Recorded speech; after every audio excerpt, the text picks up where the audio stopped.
Crônica espiritualista O Advogado. Autor Pablo de Salamanca. Rômulo acabava de erguer a cabeça, que descansava sobre seus braços, apoiados sobre aquela mesa de bar. Estava sonolento e confuso, procurando entender o que fazia ali. Não recordava como chegou naquele local, onde predominava o cheiro de álcool e cigarro. O barulho ambiente não lhe ajudava a concatenar as ideias, embora agora já se encontrasse mais lúcido, pois o sono se dispersava com o vozerio do entorno. Então, subitamente, o advogado teve a sua atenção voltada para a sua esquerda, porque na cadeira ao lado acabava de se sentar um sujeito esquisito e falastrão. Este homem, que conversava com outros passantes, a seguir se dirigiu a Rômulo.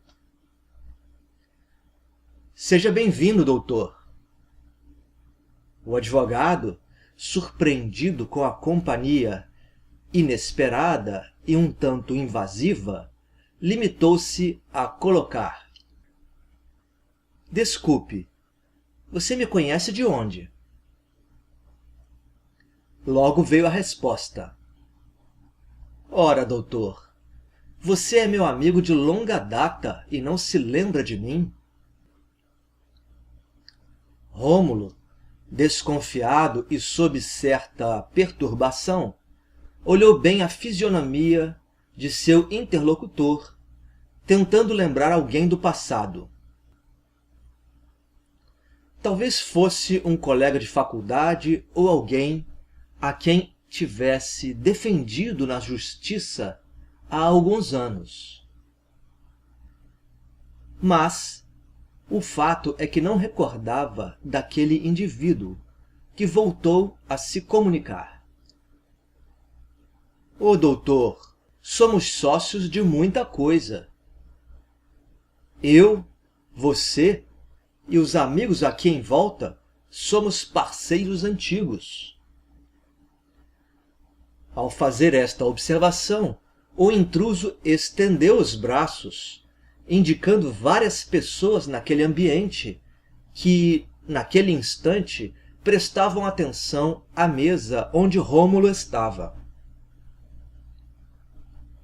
O advogado ficou mais atônito ainda, ao notar melhor a turma em volta, a maioria homens vestidos de forma estranha, meio sujos e com roupas surradas ou amarrotadas. Havia algumas mulheres que, francamente, tinham similaridade com meretrizes, devido ao seu gestual e trajes reduzidos. Rômulo permaneceu quieto. Não sabia o que dizer. Acabou pensando que talvez tivesse bebido, misturando o álcool com algum de seus remédios para dormir, já que sua consciência, ultimamente, lhe acusava de certas atitudes pessoais e profissionais, impedindo-o de ter boas noites de sono. Naquele momento, chegou a se indagar até mesmo se não estava tendo um pesadelo.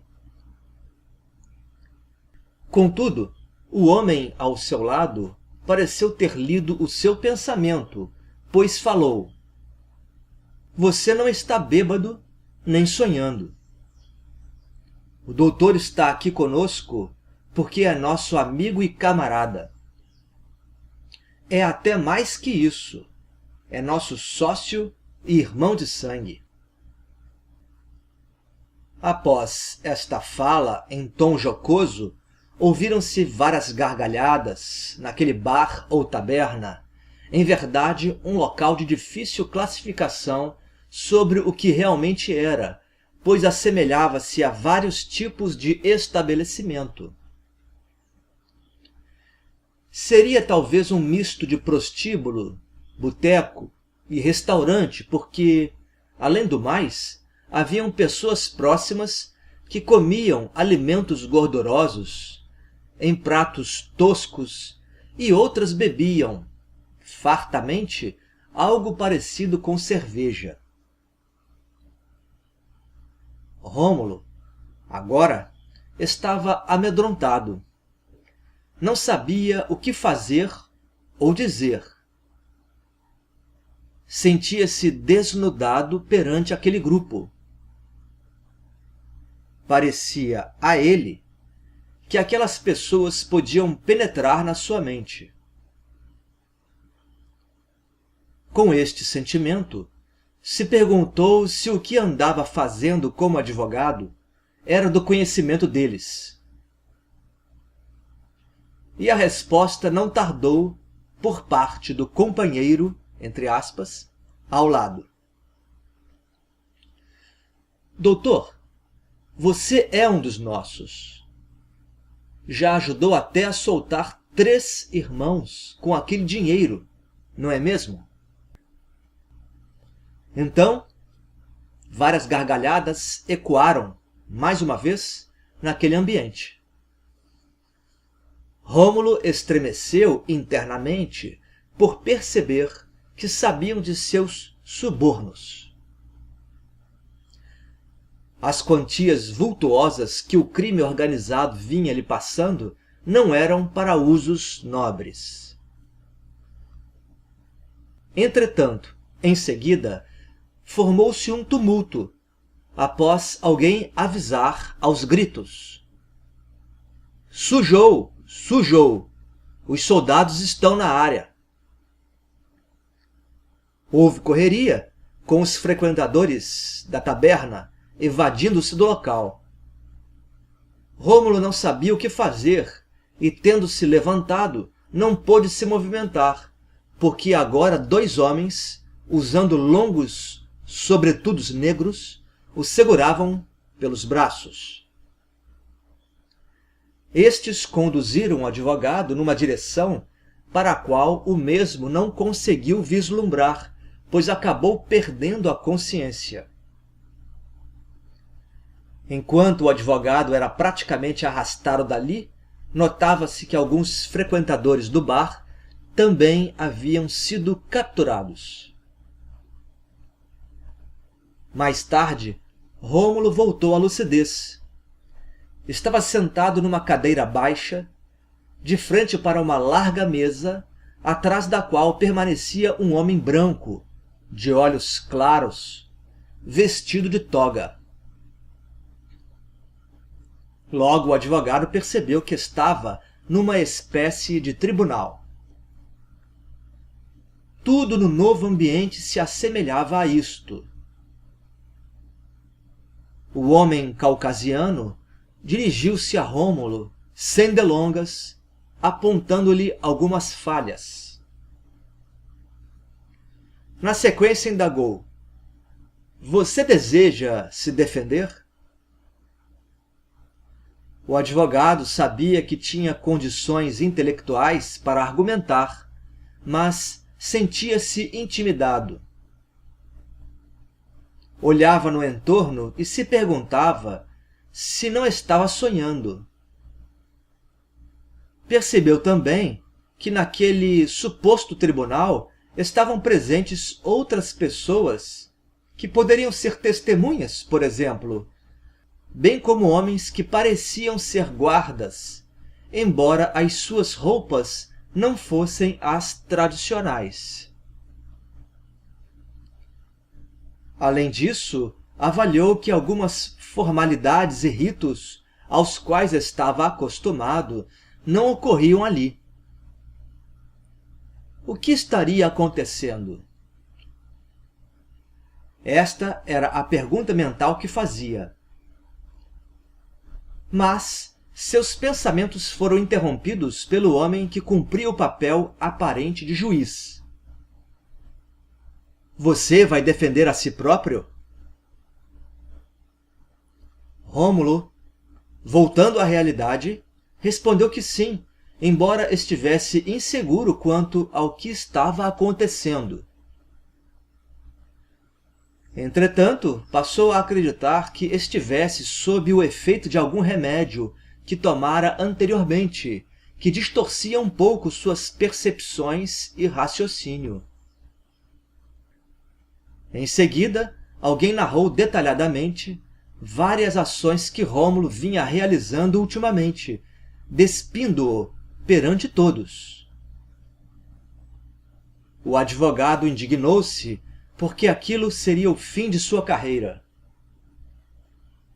Ele logo protestou, dizendo: calúnias! Quem me acusa e com quais provas? Para a sua surpresa, desceu do teto uma grande tela onde foram projetadas as imagens de alguns delitos do advogado. O silêncio tomou conta do ambiente. As imagens eram definitivas quanto à culpabilidade de Rômulo, que se calara atônito.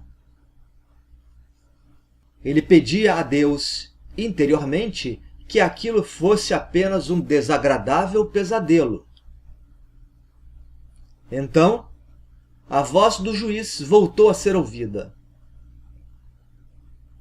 Rômulo, você cometeu erros graves que atentam contra a ética de sua profissão e contra a sua real missão na Terra. Aliou-se ao crime organizado e até mesmo ajudou a ocultar um cadáver para livrar um dos seus clientes. O que espera de sua vida daqui para frente?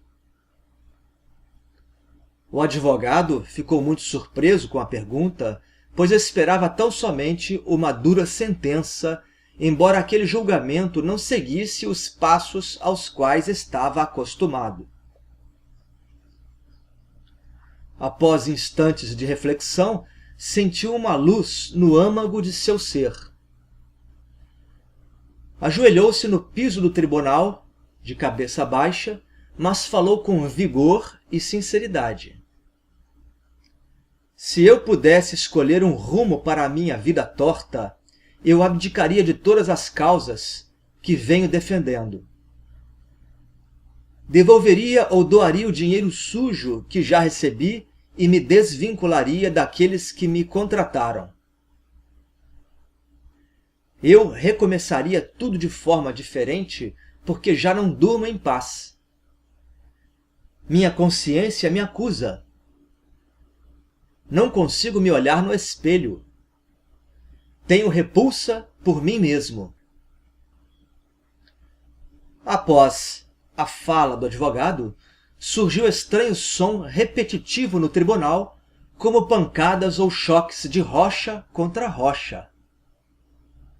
Rômulo, espantado, levantou a cabeça na direção do juiz, porque era de lá que vinham os estrondos. O advogado, então, notou uma névoa à sua frente. Rapidamente ela se dispersou e o magistrado estava diferente. Agora, o juiz era um homem de pele morena e longa barba escura. Segurava 2 machados de lâminas duplas, com os braços cruzados sobre o peito. Mas a voz que se ouviu de sua boca era a mesma de antes, trazendo a sentença. Assim você agirá a partir de agora com os seus 42 anos de idade na Terra. Ainda tens tempo para a correção.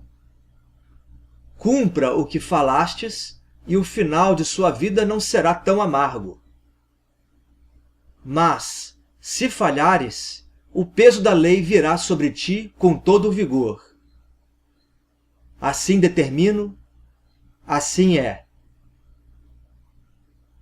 Ao dizer isto, o juiz ergueu os 2 machados.